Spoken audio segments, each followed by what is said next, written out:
సాధారణంగా నాగశ్విన్ గారు వివాదాలకి చాలా దూరంగా ఉంటారు. కానీ సోషల్ మీడియాలో మాత్రం చాలా యాక్టివ్గా ఉంటారు.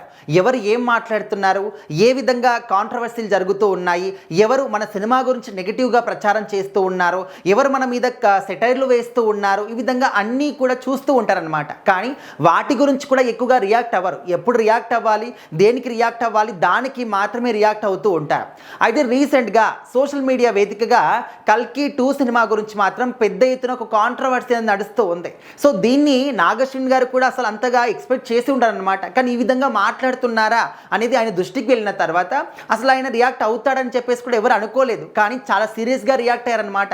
ఆ రిప్లై చూసిన తర్వాత అందరూ కూడా షాక్ అవుతూ ఉన్నారు. మరి నాగశ్విన్ గారు ఎందుకు రియాక్ట్ అయ్యారు, అసలు నెటిజన్ ఎందుకు ఏమని కామెంట్ పెట్టాడో. సో మరి ముందుగా కామెంట్ విషయానికి వస్తే, మహాభారతంలో లేనివన్నీ కూడా చాలా విషయాల్ని కొత్తగా చేసేసి ఊహించుకొని నాగశ్విన్ గారు కల్కి 1 సినిమాలో చూపించారు.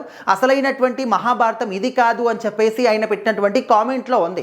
దానికి తోడు రీసెంట్గా వచ్చినటువంటి లెనిన్ సినిమా, ఆ సినిమాలో కూడా మహాభారతాన్ని లింక్ చేసి చూపించారు కాబట్టి సో అక్కడ ఏదైతే కర్ణుని పాత్ర చూపించారో ఆ పాత్ర అసలైన మహాభారతం పాత్ర ఇక్కడ నాగశ్విన్ గారు అనవసరంగా ఎక్కువగా చూపించారు, గొప్పగా చూపించారు కర్ణుడి పాత్ర అని చెప్పేసి కొంతమంది మాట్లాడుతూ ఉన్నారు. సో ఇంకా నాగశ్విన్ గారు దాన్ని ఓపిక పట్టలేక బర్స్ట్ అవుట్ అయిపోయాడు అనమాట. దాని గురించి మాట్లాడుతూ, నేను ఏం చేస్తున్నానో నాకు తెలుసు, దాని గురించి మీరు జడ్జ్ చేయాలి అనుకుంటే ఒక్కసారి మహాభారతాన్ని మీరు చదవండి అని చెప్పేసి చెప్తూ ఉన్నారు. సో ఎవరైతే నెటిజన్ ఈ విధంగా కామెంట్ పెట్టారో వాళ్ళకి స్ట్రాంగ్గా రిప్లై ఇస్తూ, అయితే మహాభారతాన్ని ఆంగ్లంలోకి అనువదించినటువంటి రచయిత వివేక్ దేబ్రాయ్ గారి ఒక పేజీని అనమాట, మహాభారతం పేజీని పోస్ట్ చేస్తూ, ఒక్కసారి ద్రోణవధ పర్వంలో ఉన్నటువంటి శ్రీకృష్ణుడు అర్జునుడికి కర్ణుడి గురించి ఎన్నిసార్లు ఏ విధంగా ఎంత గొప్పగా చెప్పాడో ఒక్కసారి చదవండి. మీరు చదవకుండా ఈ విధంగా తెలిసి తెలియని జ్ఞానంతో మాట్లాడకండి.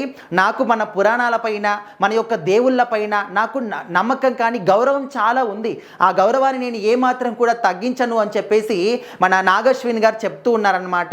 సో మీకు ఒకవేళ ఒక మహాభారతం మొత్తాన్ని కూడా నేను చదవలేను, అంత వీలు నాకు లేదు అనుకుంటే గూగుల్ ఉంది కదా, గూగుల్ ఓపెన్ చేసి శ్రీకృష్ణుడు అర్జునుడికి ఎన్నిసార్లు కర్ణుడి గురించి చెప్పాడు అని దాని గురించి కూడా ఒకసారి సెర్చ్ చేయండి. అప్పుడు మీకు తెలుస్తుంది అని చెప్పేసి దాని గురించి కూడా చెప్పడం జరిగిందన్నమాట.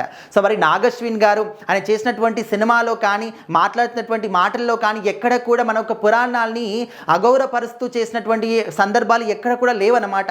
ఆయన ఏది చేసినా కూడా పర్ఫెక్ట్గా అన్నీ కూడా తెలుసుకున్న తర్వాతని చూపిస్తూ ఉన్నారు. సో మీకు పర్ఫెక్ట్గా ఇంకా క్లారిటీ కావాలి అనుకుంటే కల్కి 2 సినిమా వరకు అయితే వెయిట్ చేయండి. అప్పుడే మీరు ఏది కూడా తెలుసుకోకుండా, ఏది కూడా మొత్తంగా చదవకుండా ఈ విధంగా మిడిమిడి జ్ఞానంతో సగం చూసేసి మాట్లాడడం అసలైనటువంటి పద్ధతి కాదు. సో మిమ్మల్ని కూడా నేను ఏం కూడా పెద్దగా కించపరుస్తున్నట్టు కూడా నేను మాట్లాడట్లేదు. సో ఒకవేళ తెలియకపోతే చదవండి, ఒకసారి చదివిన తర్వాత మాట్లాడితే నేను ఒప్పుకుంటాను. కానీ చదవకుండా ఈ విధంగా మాట్లాడడం అనేది సరైనటువంటి పద్ధతి కాదు అనే విధంగా నాగశ్విన్ గారు మాత్రం చాలా సీరియస్గా కౌంటర్ ఇచ్చారనమాట.